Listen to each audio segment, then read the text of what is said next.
Need some suspension work and shocks and brakes, brake pads, lining, steering box, transmission, rear end. Ka-chow. Just don't see no cars! It works! I love this button! Always remember, if you ain't first, you're last.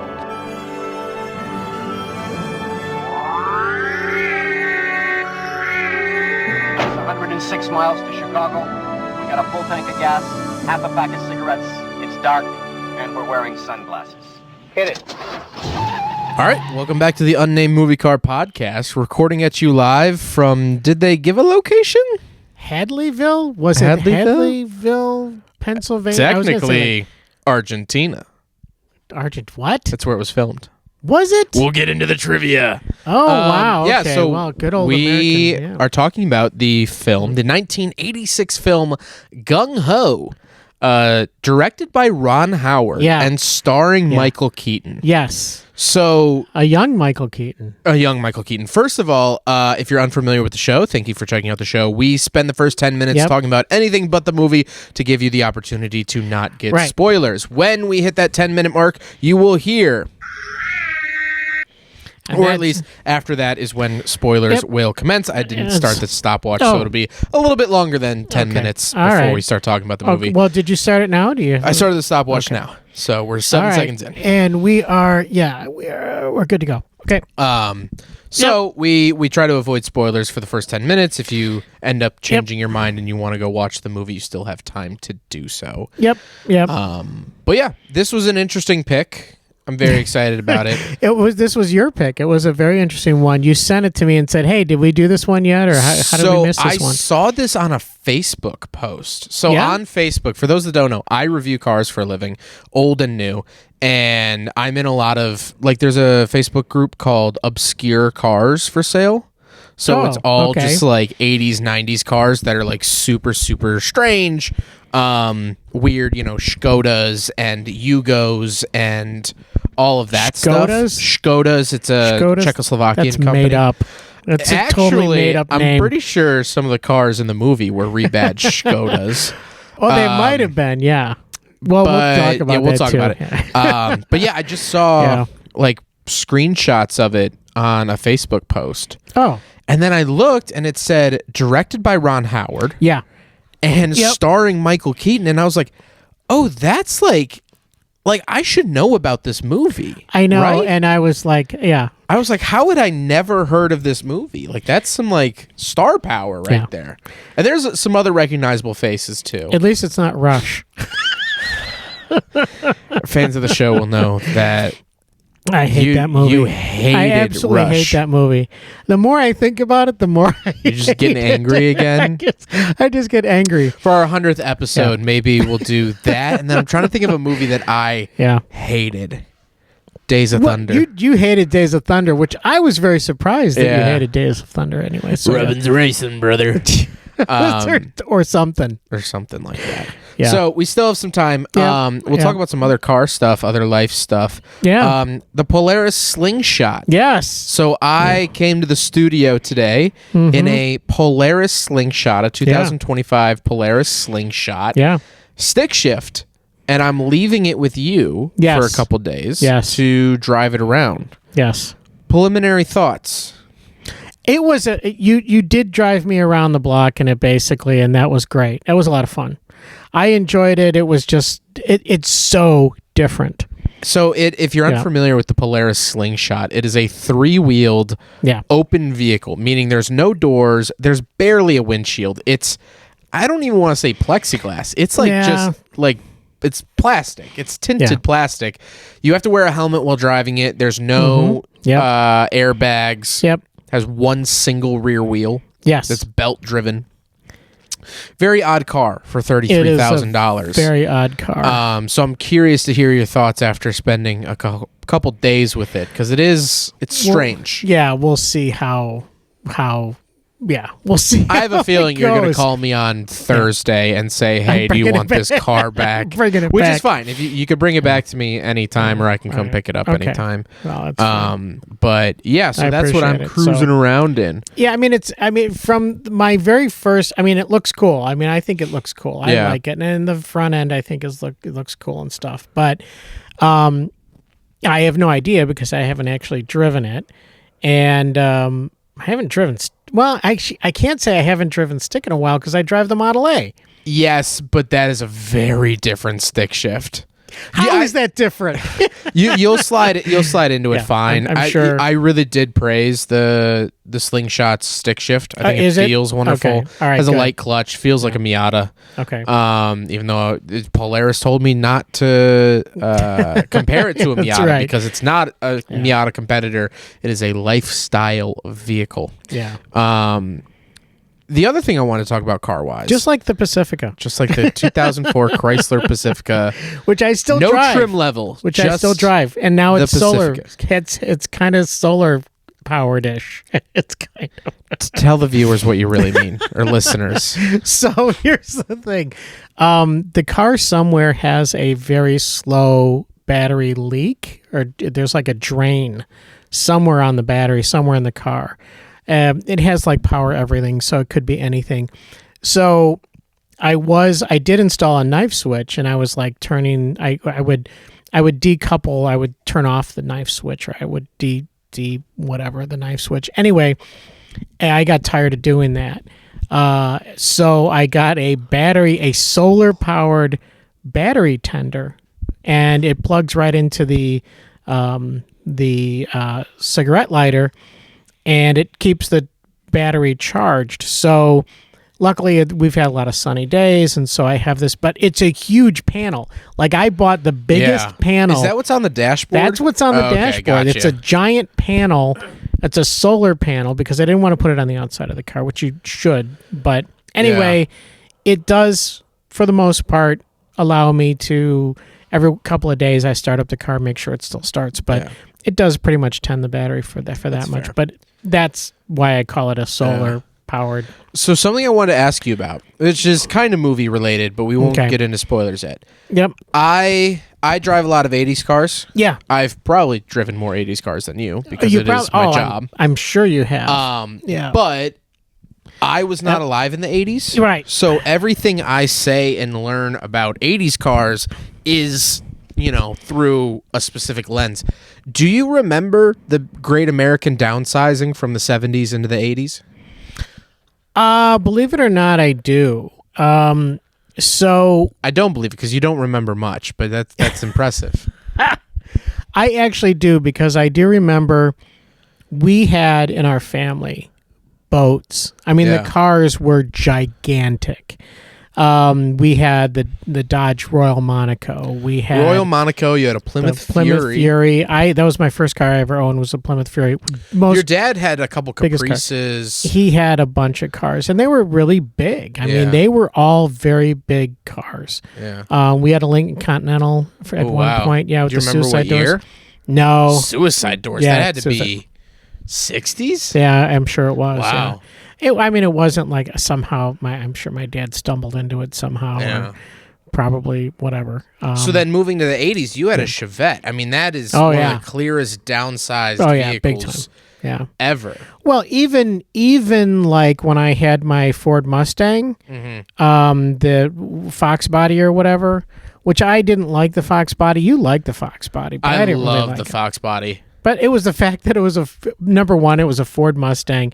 Number two, I bought it for like a couple $100 from a guy that I was going to automotive school with. Yeah. And it was, I was like, yeah, okay, sounds good. And the rear leaf, not leaf spring, but the rear spring shock was busted. So it was like tilted to one side. And I actually put in a new spring myself, believe it or not, in my parents' driveway. Yeah. So anyway, but I do remember obviously the Chevette. And I had, that's, right before the Chevette, I had the RX-7. So that was a small car.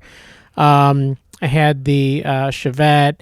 Yeah. So I do remember going our family even going from larger even to the K cars. I mean, like yeah. Oh my gosh. K geez. cars. Yeah, I mean, my dad had what was it? It was Speaking of which, it wasn't what was the K car that was like a police car for a while? What was like the Dodge Diplomat? The Diplomat. Yeah. That was it. The Diplomat. Yes, absolutely. Yeah. I did not plan this super well. Okay. But All right. do you remember the Chrysler LeBaron? Oh yeah. So my friend has a Chrysler LeBaron Yeah. that he got Two-door? two-door. Yeah. That he got the voice to talk to work again. So The in voice? so in the 1980s, some of these LeBarons had a module that would talk Really? to you. Yeah, it was a big thing in the 80s. Nissans did it too. Do you have the sensor button? No. I think is it this one? Yeah, that's that one. Okay. So it was Yeah. it was nicknamed Bitchin' Betty. Just Did I miss it? completely missed Okay, the. well, I didn't know what you're gonna say. I thought you were gonna like swear and like You give know me a what? nod or I'm something. leaving the Could you bleeps where give me they a are. nod? You can just Thank you. And it All right. was So, it was actually a little wax It's a little wax record disc underneath the dash. No. And it would tell you your fuel's low, your lights are on, your keys in the ignition, things like that. All the systems fry. The K cars, it was electronic. It was basically, you know what it Okay. was? It was a speak and spell under the dashboard. Wow. I It had worked no the same idea. way, Yeah. and they all fry out. They all get moisture in them. Yeah. Do they have like the robotic voice? So I'm about to play it because Okay. All right. my friend actually got his to work. You have to resolder the board. It's an incredible gosh. pain just to get your car to do like a gimmicky little thing. So most people don't do it. Yeah. Allegedly, there's a guy in Germany that this is all he does. It's just Really? resolders K-car Okay, voice well, boards. Let me Gotta see love if I the can get it to K-cars. play here. That was quite an era. You hear it? I can hear it. Don't forget your keys. Your headlights are on.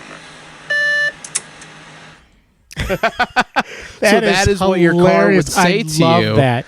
I love that. And that's just like one of those 80s things. It had a digital dashboard. And Did like, it say, Michael, I sense some trouble up ahead? exactly. I mean, like, It that was the sounds thing, though. like- Like, yeah. if I was growing up in the 80s and I saw Knight Rider and then Yeah. my parents brought a LeBaron home. I'm gonna put on my SpongeBob blanket. Smart. It's cold, Cold in the studio. It is, Definitely yeah. not our basement. The studio. Yeah. If I saw Knight Rider as a kid, Yeah. and then, like my parents brought home like a car that could a talk. LeBaron that Yeah. could talk to you and had the digital dashboards. Your lights are on. Your lights are on. I was Michael Knight. Like that Yeah. would Yeah, like that would have been cool. That yeah. would have been cool. So anyway, we are past 10 minutes, so Are we we? can. Yeah, we're at Okay. 11 on the timer. So not the right one. There we go. So it's spoilers. I just hit my tooth on the microphone. by Oh, the way. jeez. That You hurt. probably heard someone's left AirPod just blew out because you hit your tooth on it. Yeah, probably. Okay, so What did you think of the movie? I enjoyed it. It's a fun. You know, I tend to. I was okay with Ronnie in his movie. Mm-hmm. I thought this was an okay one that he did. It was. I thought it was enjoyable. It was fun. You know, and it was great to see Michael Keaton so young and stuff. And Because I've never seen Mr. Mom. you haven't? No. Oh so my this gosh. is like I know him from The Other Guys. Oh right, Hilarious. Yeah. But also like Beetlejuice. well, he was Batman. I never got into those Batmans all that yeah, much. so Well, there's wait, that- was he against Mr. Freeze? No, that And was there Poison was a different- Ivy? No. Oh, no. He was like so. There was a reboot of Batman, and he was the original, like reboot Oh, of sure, Batman. okay. So after the '60s television show, Batman didn't exist for a Yeah. long time except for cartoons and stuff. But then they Which actually is made a wild movie. because Batman exists around the clock now. Oh, There's yeah. always Oh, some type of absolutely. Batman. There's whether some- it's Robert right. Pattinson or DC Yeah. Universe or something. Yeah. There's always a Batman. There's always a Batman and always a Spider-Man. yeah, Whether that be animated or real life. do you know or- why? Why? because those are the two most popular, most loved superheroes of all time. More than Superman. more than Superman. Because Superman's boring. I was just about to say Superman's boring. Yeah, that's why. Because Superman, sorry, Batman and Spider-Man are the most relatable because they're basically like Batman's like just a guy. He doesn't have superpowers. Yeah, he has a lot of money, but he's whatever. He's relatable. Spider-Man is a young kid who's kind of fumbling around. Yeah. He's not like. He's kind of awkward. Polished, yeah. Yeah, so he's more relatable to most age groups too. So By the those way, are the that two has most- to be our quickest tangent from Oh the my source God. material, just off of that. So I didn't know that Yeah, Michael so Keaton Michael was Keaton. like a funny actor. Yeah. Until I saw the other guys, and I was like, "Oh, he can actually do comedy." Oh and stuff. no, he was 'cause known then it was for like Mr. comedy. Mom, Yeah, and he was known and for this, comedy. and He is Beetlejuice known. is funny. He's still known for comedy, obviously. He just has a tremendous range. When people, I mean, a lot of people say, "Oh, that actor has range." This guy, Michael Keaton, he Yeah. has the most range. Almost Original of anybody. name Michael Douglas. I'm not No. kidding. Michael He Douglas? Yes, he changed it because Michael Douglas was already so famous. Oh, well, that makes sense. For, but I guess so. The SAG-AFTRA thing, you have to have your own name or whatever. Oh, well, so okay, I guess it makes sense. But he's one of my favorite actors Yeah, because he's he can great. play a Open really bad guy. invitation. By the way, Open Really bad. invitation. Yeah. Spider-Man. Speaking of, he was the Spider-Man Nemesis. And nemesis. the he bad- played a great one He where he did. like kind of corners He Peter was Parker. really and creepy, He was like- like, "I know who you are, and Right. I'm gonna kill you." He Right. didn't sound like that, but so it was. Yeah. No, and he can do that. But the first movies I saw him in was like Mr. Mom. I think it was the first movie I ever saw Michael Keaton in. And then like this movie, and there was a couple other ones. They were all comedies. So I knew him only as a comedy actor, and I was like, oh yeah, this guy's funny, this guy's great. And then, and he was Mr. Mom, and then he was cast as Batman, and I was like, what? Mr. Yeah. Mom is Batman? That's never gonna work. He was great in the Batman.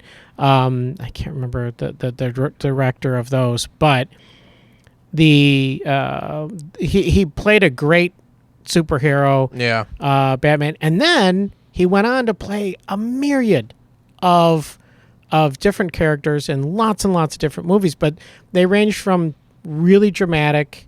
He was in Birdman, was a big one that was very successful for him. I've never seen that, but I heard I heard he was great in that. He is very good. It's one of those movies where it's like, it's not, but like it's all one shot, Right. you know? Yes. And like, yeah, which I've heard that. That's what I've heard. sometimes takes me out of the movie because Yeah. I'm like always looking for like, Right. where'd they cut it? Where'd they Right, cut it? Where'd they cut it? exactly, yeah. It's an interesting one. It's very different. It's kind of dark. We watched it in film class. It's an interesting movie, but it's very like artistic. Like I could tell it was definitely a passion project for whoever made it. Yeah, and so, but again, with Michael Keaton though, he can play this incredible range. He can be a good guy. He can be a bad guy. He can be serious. He can be funny. He plays a whole range, like Tom Hanks. You know, Tom Hanks. I think he has more range than Tom Hanks. I couldn't see Tom Hanks being a bad guy. Yeah. So that would be something that would limit him. Yeah. But there's very few actors that can run that whole gamut and play all the characters so well. There are some actors who literally are pigeonholed now. They are completely like, you can never put them in any other. I would say honestly most.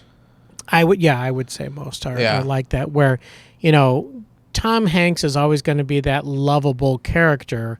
You're going to be rooting for him no matter what. He's Tom Hanks. Yeah. Michael Keaton, you don't know when you see the movie. You're like, I don't know if am I rooting for this guy or not?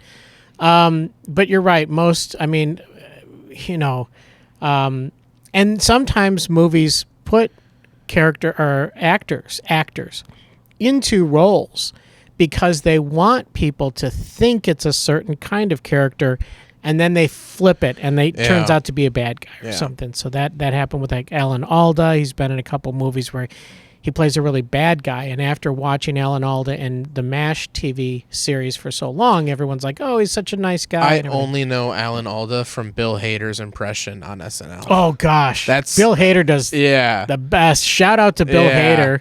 Hader. Shout out to Paul Shin. Shout out to Paul Shin. Shout out to Retro Steven. Shout out to Craig Lieberman. Craig Lieberman. Yes, exactly. Shout out to Bella the dog. Yeah. Yes. Shout out to Bella the dog.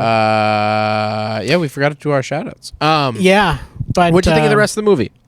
The rest of it was great. I think some of the things that just stuck out to me, the very first thing I saw was that Michael Keaton's girlfriend in the movie drives a Pacer, Yes. which I thought was hilarious. I Yeah. thought that was great. And it's AMC, right? So Yeah. American Motor Company. Yeah. So American. Yeah. And I thought, okay, it's an interesting choice for her to have that car because it's American. Which in also, the title by of it, this yeah. point, by the time the movie came out, I'm pretty sure AMC had been dissolved. Oh, had it? Okay, Had been yeah. purchased by Chrysler. Oh, okay. Well, then maybe I don't know. Maybe we'll there talk was some about crossover because there was like that the Eagle brand, and No. AMC started the Cherokee, I believe. Oh, maybe that was 87. AMC when they- started the Cherokee. Yes, yeah. Oh my gosh. It was originally an AMC Cherokee, and then they switched it to Jeep. Oh, okay. all right, okay. no. It was a Jeep, but built by AMC. It was an Okay. AMC Jeep. Oh. So Jeep was owned by AMC. Oh. Chrysler bought it up in the late 80s. Okay. I forget when. I want to say maybe 87 now. Okay. And then they had Eagle, which Eagle kind of rebranded because Renault, the French company, Yeah. was also involved with Chrysler. So Yeah. they rebranded some Renaults as Eagles. Did They you- also yeah. Did you ever review an Eagle Talon? yes, You did. I've done an Okay. Eagle Talon All right, yeah. TSI. Okay. That was a crazy shoot day. Was it? I Okay. was sick as a dog. Oh. I mean, literally, I would get out 3 sentences in the video and then do a cough drop, and then 3 more sentences, Wow. cough drop, 3 more sentences. Like I was like Okay. in the throes of illness that day, Okay. and this was such a sad day. This is gonna be depressing for a second. I was filming in this like wildlife preserve, Yeah. and there were these turtles crossing the road. And I was like, oh, like, so I pulled over. I Yeah. saw the turtles and Yeah. whatnot. Go up, do my business, filming, came back down the road, and the turtles were not there anymore. Oh. Someone had hit them. Oh no. And I was like, man, I should have helped the turtles across the street. Oh. You know. But Yeah. it was a highway, so Yeah, I you didn't probably wanna- would have gotten salmonella or something like that. or 'cause like they I do would have carry gotten a lot hit of- too or something Yeah, like they- that. So yeah, they carry anyway, a lot but of yeah, the disease. Eagle Talon is interesting because that was That was not a side. We're sidetrack. We're talking about my Italian roots are really showing by just Anyway, trauma so- dumping in the middle of a sentence like it's nothing. Oh, exactly. right. Gosh, Yeah. man. The Eagle Talon was interesting. That was a rebadged Mitsubishi. So Mitsubishi and Oh. Chrysler were working together, Yeah. and Chrysler had the sub brand of Eagle, and so they shoved it under the Eagle sub brand. There Yeah. was also the Eagle Premier, Yeah. which was a rebadged Renault, I believe. Yeah. Anyway, so yeah, towards the late 80s, Chrysler had a bunch of money. AMC could not battle the big three of GM, Chrysler, Ford. Oh, yeah. So they were bought up. So yeah, the casting of the AMC Pacer kind of fit because that is at the Yeah. time like that was like, oh, that's a failing car. But that's like, you know, Yeah. seeing a Saturn Right. in Yeah. like today's movies. And it was a we talked about this before. We even did a whole podcast on casting the car as a character in the movie Yeah. or casting cars. One And of my- I think it was a good choice. But, yeah. Great choice. One of my biggest pet peeves. One of Yeah. my favorite movies, The Night We Met, which is on Netflix. It's Okay. a really bubblegum, stupid movie. Oh, okay. But one of the main characters drives a 60s Bronco. She's like 28. She's a photographer. 60s Bronco? And it's like in modern Okay. day, but she drives a 1960s Bronco. Okay. And every time I watch that movie, I love that movie so much. I'm like, no 28-year-old is driving a 1960s Yeah. Bronco. I Yeah. get it. It looks cool on camera. And Yeah. she's like, oh, hip and different. That thing, it would still have a distributor that was probably cracked. It wouldn't start half the time. Like, Yeah. it blows my mind when there's like normal characters in movies and they're driving like a 50-year-old car for no reason other than like the stylistic choice. I'm like, well, no, that person would never drive that. And to me, the thing that blows my mind too, and I kind of feel the same way, is when a character is driving a car that is completely outside of the range of, like you just said, what that character in the movie actually would really truly drive. Yeah. And it's because it's like and a lot of times it's like an old Mustang or something like that. I was it's just like, about to say, like 13 Reasons. Yeah. Okay. So yeah. One of the main characters drives a 60s Mustang in 2015. Yeah. I'm like, there's no way a kid would just be driving a 60s Mustang. Right. Exactly. To school. And it throws me out of it because I'm like, no, don't believe that. That's totally bogus.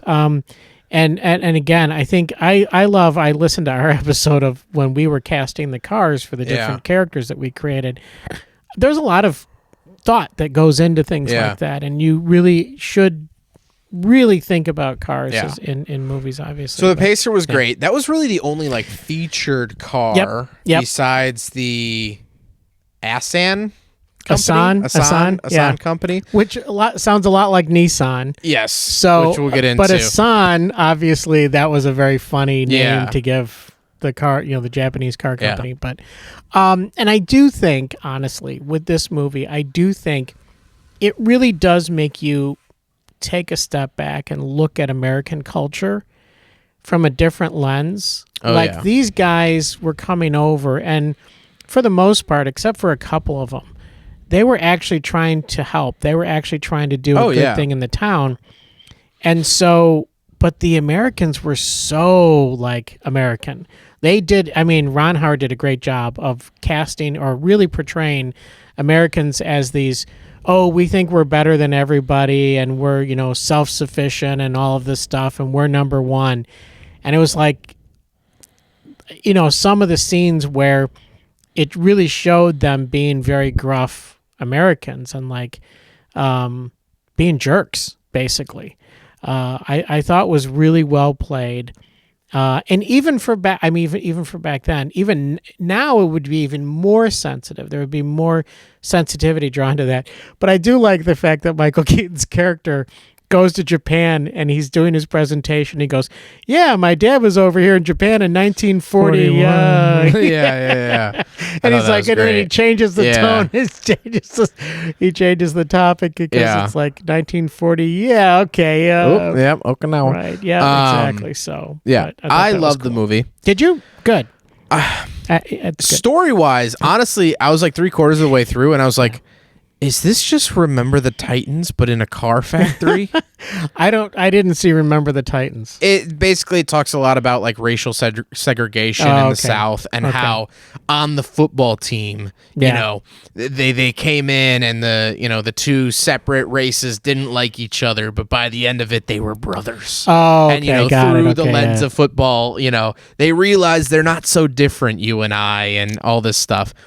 It's kind of what happened in this movie of because you do see the loud, brash Americans. Yes. Which was very true, and I want to talk about that in a second.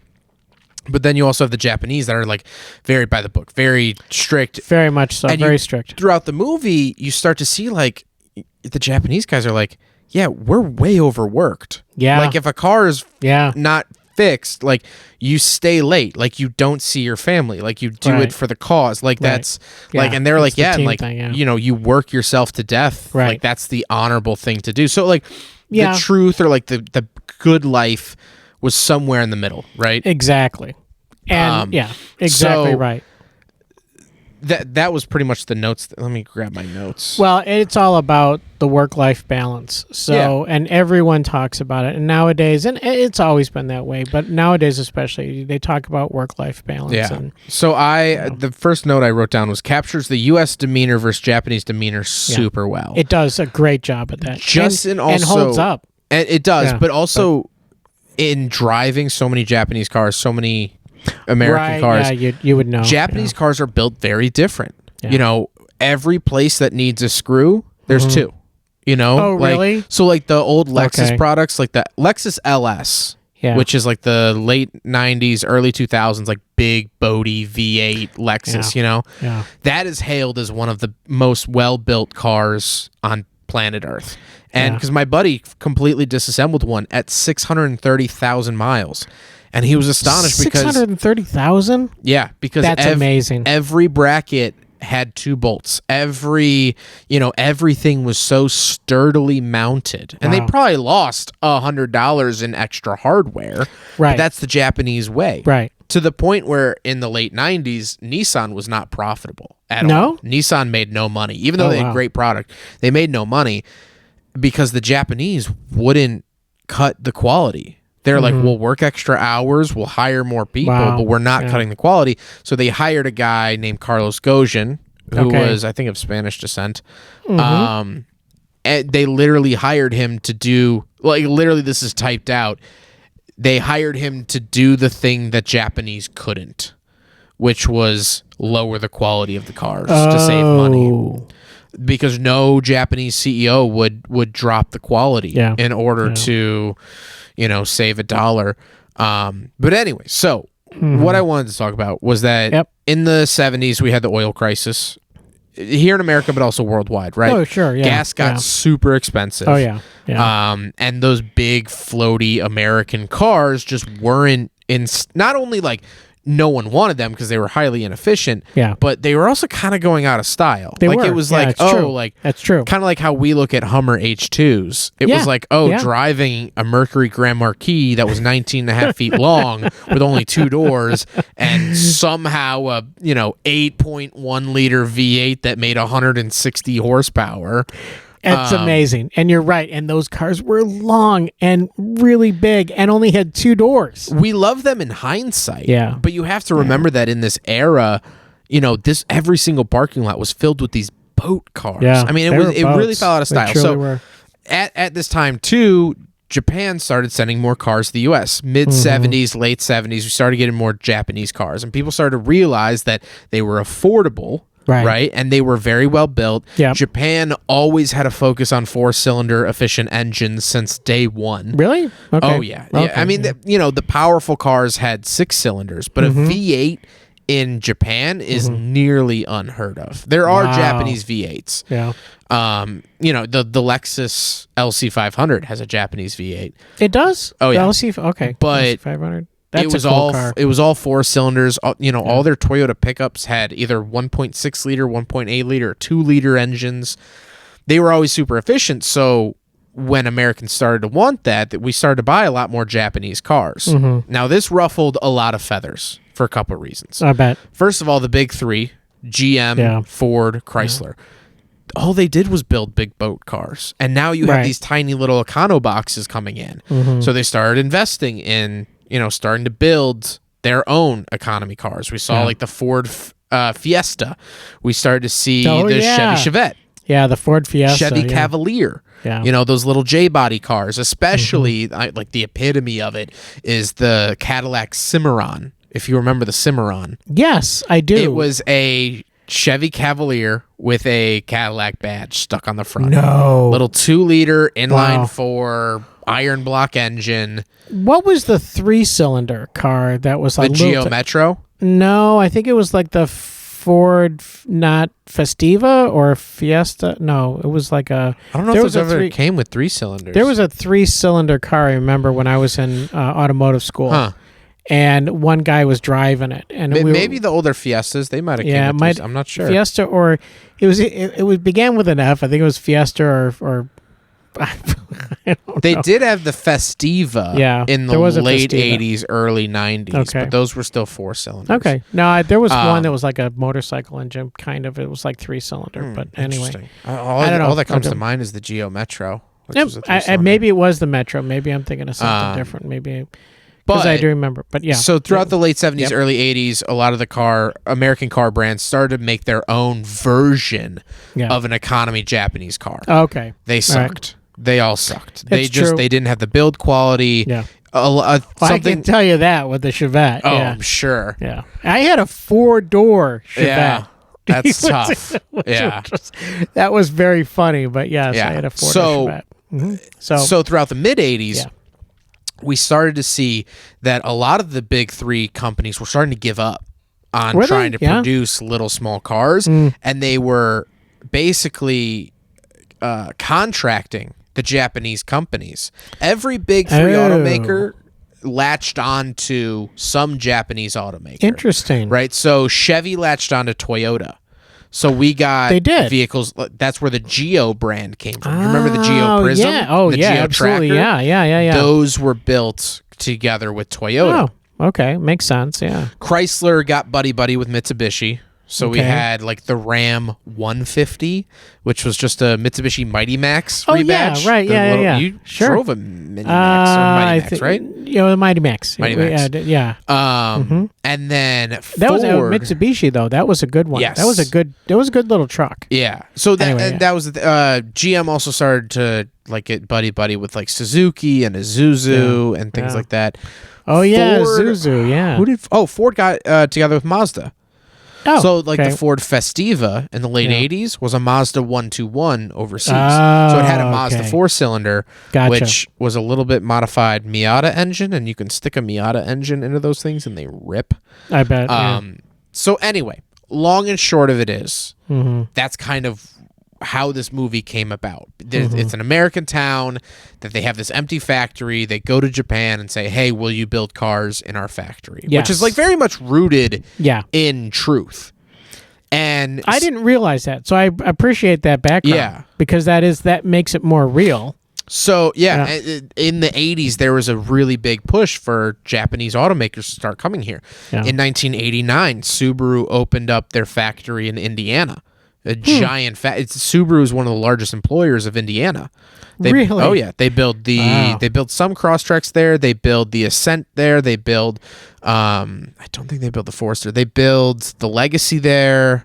I mean, they build. If you go to Lafayette, Indiana, it's the home of Subaru. Wow, that's crazy. Toyota built a factory in California in I want to say Sacramento, called the NUMMI facility. Okay. It's like the new era manufacturing something. That was Chevy and Toyota coming together. That's where a lot of Prisms were built. Do you remember the Pontiac Vibe? Oh yeah, sure. So that was basically a Toyota Corolla. It was a Corolla hatchback, or what they called the Matrix, essentially. The Toyota Matrix was the Pontiac Vibe. That's why it's the most reliable Pontiac ever built. It was all Toyota. Yeah.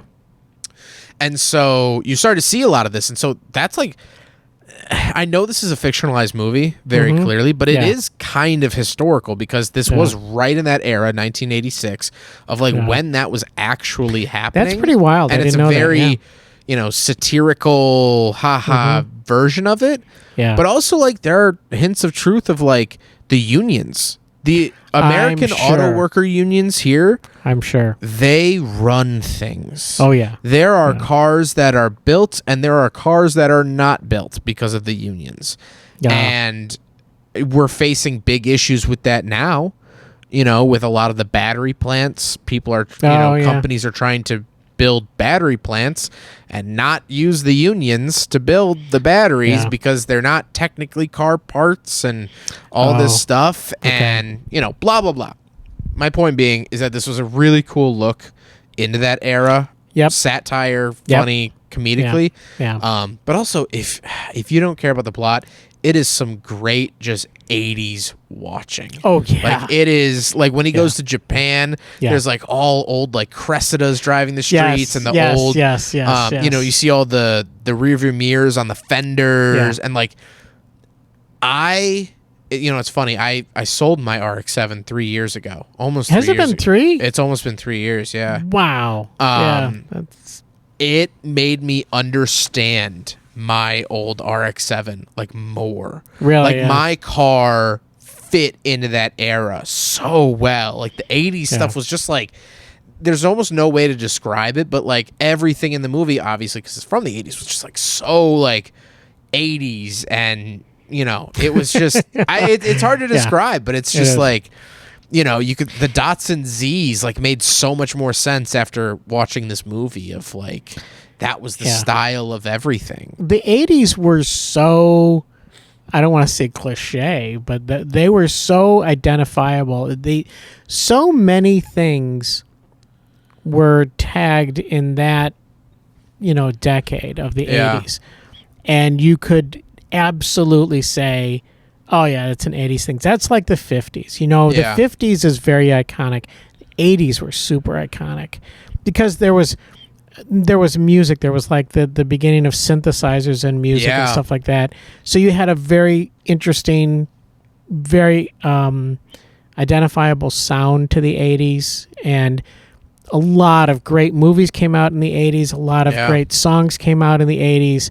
A lot of interesting cars, vehicles, things like that came out in the 80s. So. The film grain of this movie really reminded me of like Ghostbusters, Blues Brothers, Back to the Future, like it's that funny sort of thing. Like just the vibe of the movie. It's funny you say that too, because at the very beginning of the movie, it's Paramount, and you see the Paramount mountain, right?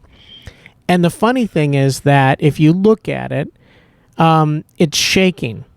And the old movies, actual true movies on film, when they convert them to video, they do shake because the film in the gate, in the projector moves. And even if they are gone through, even if they go through the process, they're not going to shake as much. But it's funny when you do watch very carefully the like opening titles and you see them shake a little bit. That to me reminds me of the old films. Like, because again, the film slips in the gate a little bit and it shakes a little bit. You don't notice it when you're actually watching a character and you're watching the actual film, but when it's a still, you see it shake a little bit. And that to me is like, okay. The other thing that really was a throwback, I mean, the whole movie was a throwback, but the completely silent title card at the beginning. Where almost like, you're in that dark theater. And almost like the tinnitus in your ears starts to like ring a little bit because it's so silent. And like, the movie's about to start. I really liked that. The other thing that I had written, I had a couple things written down. I loved, this was like the best summed up joke in the whole movie, was they were talking about the pissing contest. Oh, right. And he was like, it's fun. We have a pissing contest. We go for range, or so you could do it the furthest, or distance. And then the Japanese businessman goes, oh, in Japan, we go for accuracy. And I was like, oh, that is the most boiled down difference between America and Japan. And throughout the whole movie is that, the Americans aren't very exact with the things. It's like this like shotgun effect where... the Japanese are hyper focused on the small details. They're talking about the underbody sanding, or I don't really know what they were doing. But he was like, you do here, here, here, and here, not all over. And it's like, oh, well, it accomplishes the same thing. And it's like, well, no, it doesn't. So I thought that was like such a good way to boil down the difference. And the argument that they have between Michael Keaton and the main, I can't remember his name. Character who's the Japanese businessman, the argument that they have in his office is great because they do come right out and say, Michael Keaton's like, we're so great, as far as Americans, and then the other guy's like, he's like saying, yeah, but you guys are so selfish and self-centered. You have nothing to do about the team. It's like never a team effort. It's all about you individuals. What makes you individuals, so important. And that really was, for me, the boiled down version of that whole thing of the different societies, and the kind of the dynamics of the Japanese culture as opposed to the American culture. And it was very evident in that. And I was like, they're right. I mean, it's kind of how it is. It's also just the watching the cars on the assembly line. Which I'm pretty sure there was a shot that they were building BMW 6 Series for a second, It looked like the little kidney grills up at the front. They probably were. But I've done, you know, for my videos, I've done a lot of research on like 80s car factories, specifically for the Cimarron and for the Cavalier, the J body, which funny enough, the movie poster has all the characters standing in the engine bay of a J body Cavalier, which is never seen in the movie.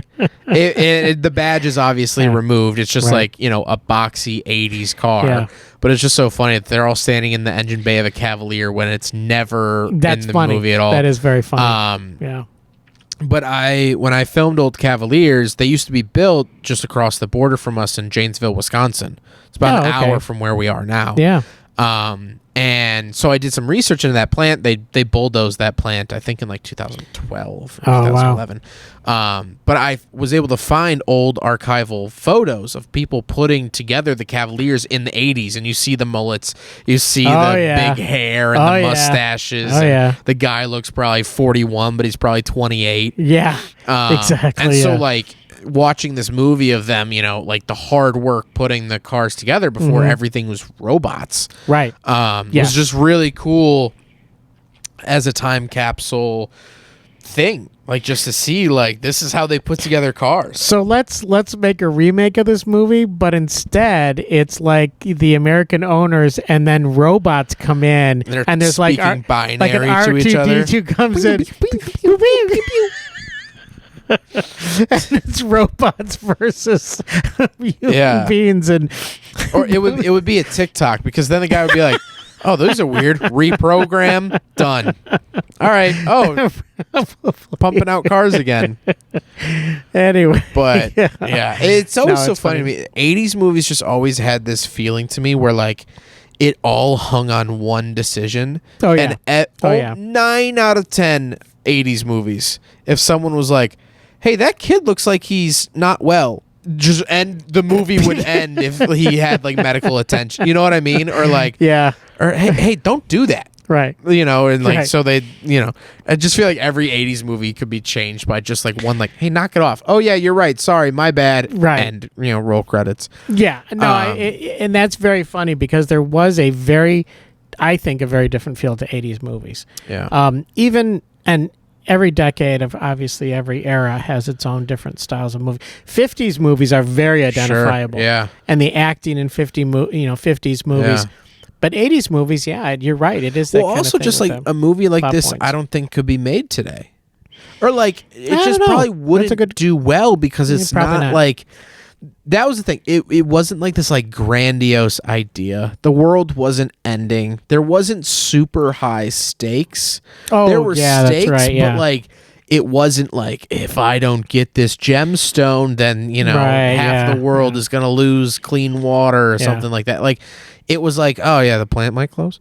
But I kind of miss that too. But I don't think I think it's something as indie, as different of an idea like this could be made today, because you know, I watched a video with Matt Damon and he was talking about why, you know, you could kind of afford to have a flop before the streaming era, because you knew that the DVD sales would usually like pick up a lot of slack. And now a movie comes out, it has to be a big release because they don't really make money off of streaming anymore.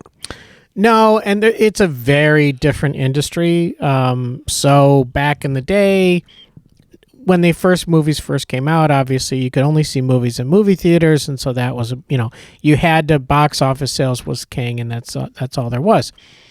Then there came, you know, VCRs and VHS and all that stuff. So money was made afterwards in selling and renting, you know, videotapes. Same thing with DVDs, and then of course streaming. So it was a very different thing. And by the way, too, one of the other things is that sometimes some movies, the only way that they actually made any money back was through foreign sales. I mean, you know, by selling these movies to other countries that were starving for movies, that couldn't afford, that didn't have a Hollywood, they couldn't afford that, so they would buy those up. So the foreign rights or the foreign sales would make up a lot of, you know, even movies that were just garbage, like our old 50s horror movies, would be sold internationally. Because again, those were great movies because there's no, you didn't really have to understand the plot much. Yeah. You didn't really have to do too much with either subtitles or redubbing or whatever, because it was a horror movie about some creature from the Black Lagoon or something like that. It's not a big deal. So, but over time now, or you're right, things are completely different. I don't even know exactly how the streaming stuff works now. I think that there are royalties, but I was told that's why Netflix will say like, "Hey, are you still watching?" Because they still pay royalties per episode, per showing of X, Y, or Z. Yeah. But yeah, it's just a very different landscape, and I just felt like this was like such. Like, probably not a super high budget film, kind of artsy, kind of, Well, and it's funny, too, because you look at things like Napoleon Dynamite. Napoleon Dynamite did terrible in the theaters. Yeah. It did really, really bad. But after it... DVD sales. Sales Yeah. were, like, phenomenal because it got a cult following. Yeah. And it was one of those movies where the first time you watch it, that was Napoleon Dynamite. First time you watch it, you're like, what? And then it hits you, and like the second time you watch it, it's funnier, and you're like, oh my gosh, it's great when he does this, and you catch all these little things.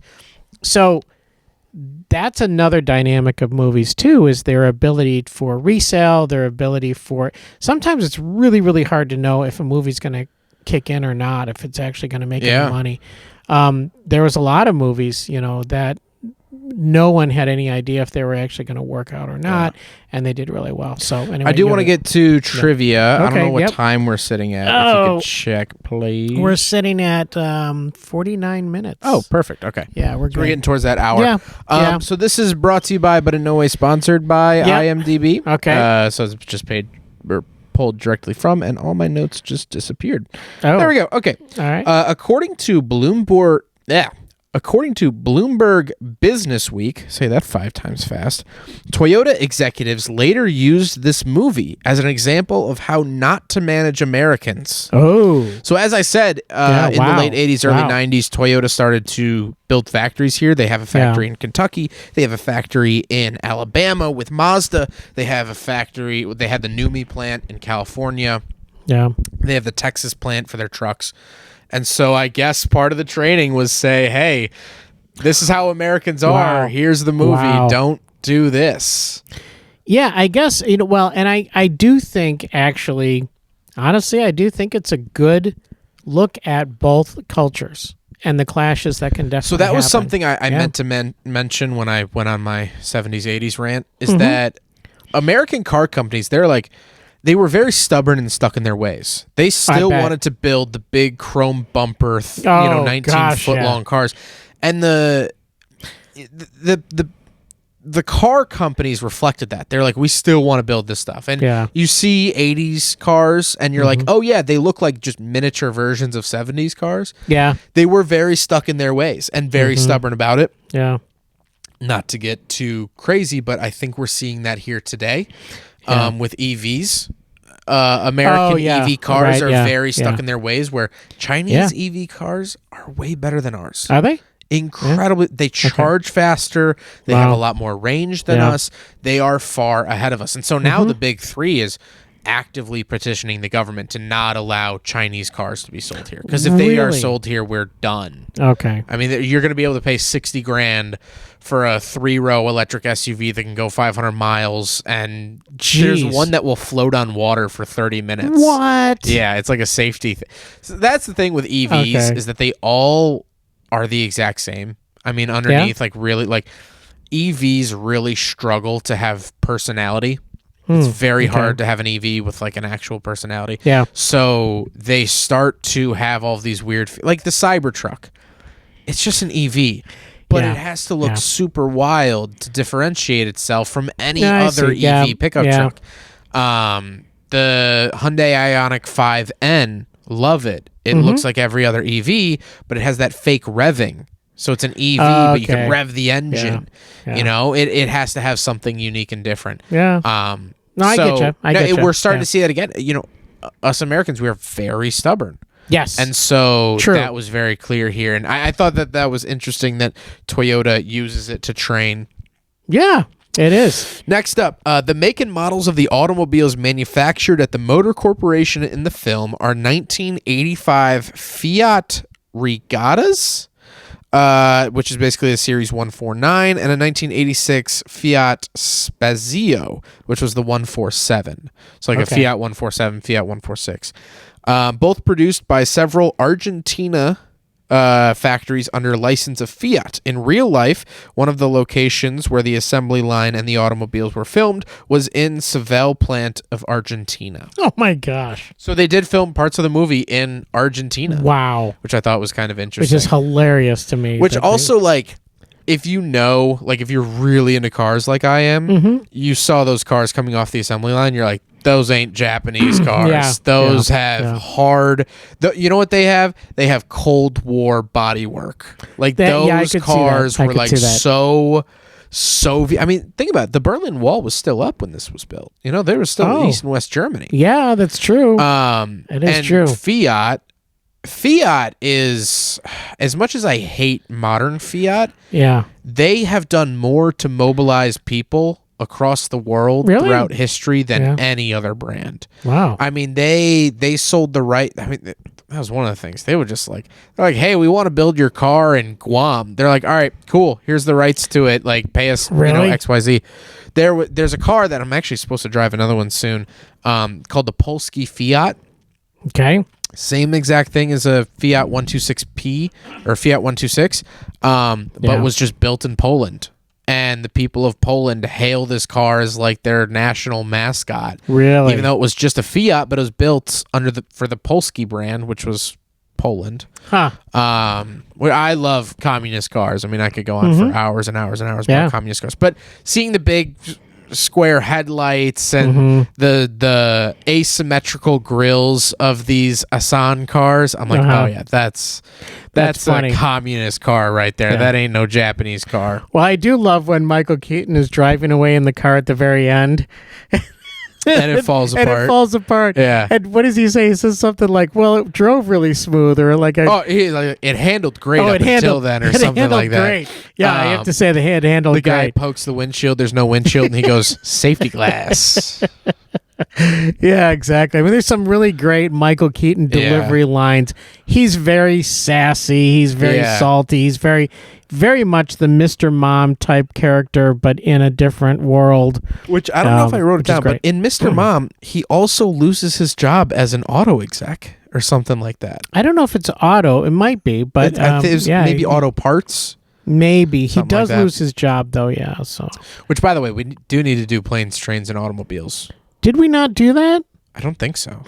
I don't think I've seen planes, trains, and automobiles through. We do need to do that. It's that's the Chrysler K car. And it's one of my all-time favorite movies. John Candy, spoiler on that one of my all-time favorites because such a good, well-written movie. If you want to talk about talent loss, John Candy and Chris Farley. Yeah. Oh my God. Both. Absolutely wonderful, amazing. We'll add that to the list. Maybe around Thanksgiving time we'll do an episode on that.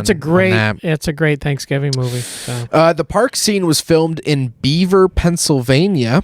Okay. The movie crew built the gazebo especially for the movie and then left it as a gift to the city. Wow, that's cool. I don't know if it's still up from the 80s, but for a time at least, or still currently, you could go to the gazebo that was built for the movie, and they just left it for the... That's cool, actually. That was nice. Cool. That was good. Bill Murray and Eddie Murphy turned down the lead role. What? Bill Murray, I think, would have made sense. Eddie Murphy, I don't know. Man, what are you talking about? You know, he's a little too sassy. I can't Bill Murray, I can see, because he's kind of like the not super polished. I'm just thinking of his Venkman character. I'm like, oh, that is it's a different version of Peter Venkman. It is. You're right. It is a different version of Peter Venkman. You're absolutely right. You know who also turned down the role? Say it. Gilbert Gottfried. All these cars. I'm looking at these cars. Hey, remember when you did the impression of him and then he died? You did an That's impression really on the awful. podcast, and then I like a did. week later he But died. It wasn't a week later. It was close. Okay, so maybe it was kind of close. I thought but that was kind of it interesting, though. I could it definitely is. see Bill Murray in the part. Bill Murray, I could have seen. Eddie Murphy, no. Eddie Murphy was also like young and like Yeah. hip at the time, Yeah. and I just feel like the main character was supposed to like kind of be like sleazy, kind of Yeah, down no, on their I- luck, like because Eddie Murphy was Yeah. in Beverly Hills Cop at the time. Yeah, I think what year was this? 88? Well, 88? it came out 86, so So like yeah, 85. it was like 84, 85. I think Yeah. was the Beverly Hills Cop, right? I think 'cause Yeah, it like he was Axel F. He Yeah, you- was the hit hot guy. Yeah, that wouldn't have. I don't think that would have worked out. I don't know. Donkey. Sorry. I don't think there would have. I mean, I think Michael Keaton was great for the role. Some people that could have done it, you had to have somebody who had a sense of humor. So Yeah. Bill Murray would have been a good person Yeah. for that one. So you had to have someone that was snarky, that was kind of like, I don't know, there's probably a bunch of people that could have played it. But, you know, again, that was a good choice, I think, from a, casting standpoint. Two more. Yeah. The name of the Japanese automobile manufacturer, Asan Motor Company, Mm-hmm. is a play on the Japanese automobile company Nissan Mm-hmm. Motors. Asan Motors is based in Tokyo, and Nissan Motors is based in Yokohama, which is next to Tokyo. Oh, okay. So kind of an interesting there. Well, and you take obviously the first three letters of Asan Motors, and so Yeah. that was kind of a funny but also thing, a silly whatever. Nissan, funny enough, was only became Nissan in the U.S. in 1984. Oh, Before that, it was Datsun. oh, that's right. Yes, So you that mentioned was that like before. Yes, Kind of a new change Yeah. for Americans. Although Yeah. it had always been Nissan in Yeah. Japan. They used the Datsun name here in the U.S. for some reason, and yeah, then it's they weird morphed it together. I want to say it was like Nissan's 30th anniversary or something like that. And to Daihatsu. Daihatsu, part of I don't know. Toyota.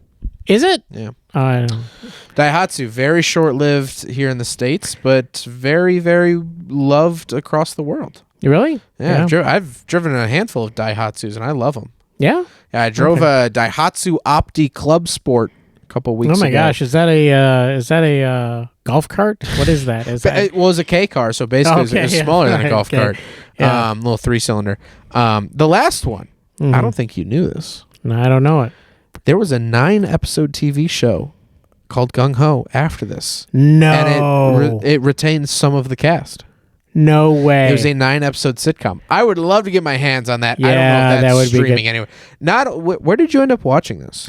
I watched it on Apple TV. Shout out to Apple TV. Okay, I rented So- it on YouTube. Yeah. Shout out to our Overlords. overlords. I love YouTube. YouTube's so good. So sorry. I would have watched it on Spotify if I could. Yeah. That's I true. would watch it on iTunes if I could. Well, I might You actually did? Apple TV. Oh, okay. Yeah. So that's you did. what Yeah, we I got our did. bases So covered. we got it. Yeah, we did. We covered them all. But no, it was like, what were we talking about? Would you change the channel? If it were on, no, I wouldn't change the channel. I enjoyed this movie. I really Yeah. did. It's one of those comfortable movies where even though there was conflict, even though there was like, oh, what's going to happen or whatever, it still was very comfortable because I think Michael Keaton plays a very likable character for the most part. He was a jerk in some parts of this movie. He was a jerk to his girlfriend. Oh, he was a big jerk to his girlfriend. Yeah. There's no doubt about that. But there is, he was struggling, and he at the end he tells the truth, yeah. which was a very big, reveal in character. Very tough. He does grow in that aspect of his character, so that was good. But I would not change the channel. What about you? Yeah, I would not change the channel. I really enjoyed it. Honestly, like, I could see myself in the near future, like if I'm editing a video of an 80s car, I'm just kind of like tossing it on in the background to kind of fit that vibe. Because like I said, just like him walking through Tokyo and like all the like background scenes and just all this, like it was just so 80s. And I love the fact that it was also like not, what's the word I'm looking for? Not like stereotypical 80s, but like it wasn't like the neon lights and like, the like pops of pink and blue. And I get it. It was a very like, there's a picture that floats around online. It's a translucent dark brown ashtray. And they were like, this is the real 1980s. Everything was like that's very dark true. brown glass. That is very true. The old sunroom at the Wendy's. Do you remember the old Wendy's that had like the little like side sunroom? Oh yeah, absolutely. And, like the dark brown tiling and whatnot. Like no, it was that is real. Because I drive a lot of 80s cars, and that is like real 80s was like dark brown plaid and you know. Yeah, I think my parents, I think their sofa was like, well, they had like a dark green sofa. Yeah. But everything in the 80s, you're absolutely right. It was like a plaid, dark brown. Lots of shades of brown. Yeah, lots of shades of brown. Cars even were brown. Yeah. It was like, you know, but yeah. But one thing I did want to ask you, though, before I forget is because you know about cars and about car manufacturing and stuff, how realistic was it that they were going to try to make 15,000 cars in a month? I mean, it's all scale. I know it's right? That's what I figured too. It would depend on how big the factory is, how many people were working, how many cars were already on the assembly line. I could tell you right now, no way in flip would a guy just run in and start making cars. Yeah. Like Michael Keaton was like, well, I'll finish them myself. Right. No, you won't. No. Absolutely not. I totally agree with that. Because everything on an assembly line is set up in stations. Yep. So you might do one thing at one station, but then you got to move the car along because the bumpers are 30 feet away at the next station. Right. And the doors are 30 more feet away. So like that kind of did pull me out of it where he was like, I'm going to run into it myself. And, I know. You know, whatever. I don't know. As a startup, that's quite a bit, but also like, you know, Toyota sold 350,000 Camrys last year. Yeah, I know. I mean, so like, well, and I know it does depend on how many people and how big the factory is and how the assembly line and stuff is set up. And you really didn't know too much about how many people were there. But I was like, okay, they're going to... It seemed like 120 guys, maybe. Yeah, right. And that's why I was like, okay, 1,000 cars in a day... I don't think so. What I can tell you is that Japanese automakers are very obsessed with numbers. I'm sure. And so that became an issue in the late 80s. Okay. Because they were selling basically too many cars to the U.S. Yeah. And so what they ended up doing was Nissan, Honda, and Toyota all spun off within 2 years of each other. Yeah. Their own luxury brands to sell... less cars for more money. Okay. So Honda spun off Acura. We got like the Acura NSX, Acura Legend at the time. Oh, the NSX, man. That was a cool car. It's a great car. I think it's really cool. Drove one last year and got a check engine light while I was driving it, which was not good. That's a mid-engine, right? Yeah. Yeah, mid-engine very V6, cool. which actually I have a always waiting liked those. text from a guy who in a week and a half I'm driving his NSX. Wow. A lovely, lovely car. Yeah. It's not that fast. It's not? No. Okay. I would think it looks fast. I mean, it looks super fast, and in its era, it was fast. Okay. But like a V6 Accord would probably stomp it. Really? Yeah. Okay. Wow. All right. Which sadly, they don't make the V6 Accord anymore even. All right. But so Honda spun off Acura. Okay. Toyota spun off Lexus. Yes. Right. And Nissan spun off Infiniti.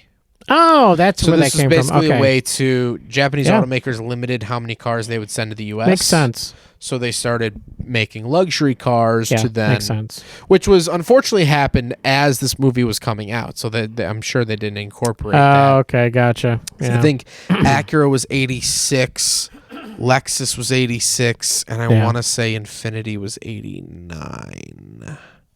But even so. So they were very obsessed with numbers and things like that. So a quota would be reasonable. I don't know what kind of scale they were working with. Yeah, exactly. 15,000. Well, and it's one of those things that just for me, when I watch movies, I'm like, is that really doable? Is that really realistic?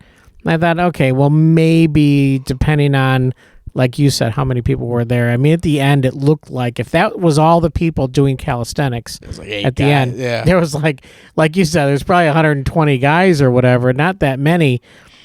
But I did think, I liked at the end, I did like the fact that they were embracing some of the Japanese culture as a group, as a team. They did get their, raise in pay, which was great. and they did embrace some of the things, and it was kind of I really did like the way that the movie ended and stuff. So anyway, I did want to ask you that question before we end up. So. No, I liked it a lot, and I enjoyed this pick thoroughly, and I did too. I thought it was a great idea. I don't know what we'll do next time. Hopefully it won't be so long between episodes, but we have no guarantees. This might be our last episode ever. This might be one of many to come up. We don't know. We'll keep you on your toes. But thank you so much for listening. Yep. Please go check us out. We're going to try to get back on Spotify. We haven't been posting on Spotify in a little bit. No, I've missed that because I do listen to us on Spotify. We used to use like an upload program. Yes, and I tried to sign in, and it said no. Nope. Oh, okay. So, all right, so we'll figure that out. We'll try to figure that out or something. I appreciate everyone listening, and thanks for checking us out. All right. Bye-bye.